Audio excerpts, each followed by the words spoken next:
बिस्मिल्लाहिर्रहमानिर्रहीम। अल्हम्दुलिल्लाह, अल्लाह करीम का करम है कि अल्लाह करीम ने एक मरतबा फिर अपने और अपने प्यारे महबूब के दर की हाज़िरी के लिए बुला लिया। हम कुबा रोड पे आए थे। ये एक चौक है, ये साथ में मोहसिन आगे आना ज़रा, ये दिखाएं। ये हज़रत उत्बान बिन मालिक रज़ी अल्लाह ताला अन्हो का घर था, जिसको बाद में मस्जिद डिक्लेयर कर दिया गया।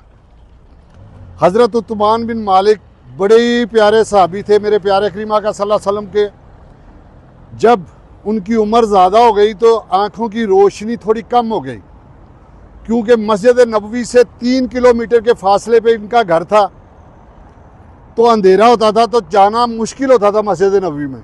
तो प्यारे करीम आका सल्लल्लाहु अलैहि वसल्लम से फरमाया, आका करीम सल्लल्लाहु अलैहि वसल्लम, मेरी नज़र थोड़ी कमज़ोर हो गई है, इसलिए मस्जिद नबवी में आना मुश्किल है, तो आप ऐसा करें, मेरे घर तशरीफ़ लाएँ और नमाज अदा करें और मेरे घर को मस्जिद का दर्जा दे दें।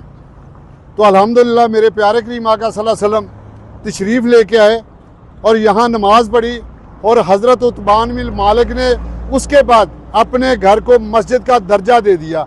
अब इसे मस्जिद उत्बान बिन मालिक रज़ी अल्लाह ताला अन्हु कहते हैं। इसके साथ ही सामने अब मस्जिद जुमा, जो इस्लाम का पहला जुमा पढ़ा गया, वो इस मस्जिद में पढ़ा गया। ये वो चौक है। जब भी आप आएँ, कोशिश करें पैदल वाले रास्ते से आएँ तो चौक आएगा, इशारा आएगा, इशारे से लेफ़्ट आएंगे तो हज़रत उत्बान बिन मालिक का घर, उनकी मस्जिद, और उसके सामने मस्जिद जुमा, ये चीज़ें आपको नज़र आएंगी। अल्लाह पाक सबका हामी व नासर। अस्सलाम वालेकुम।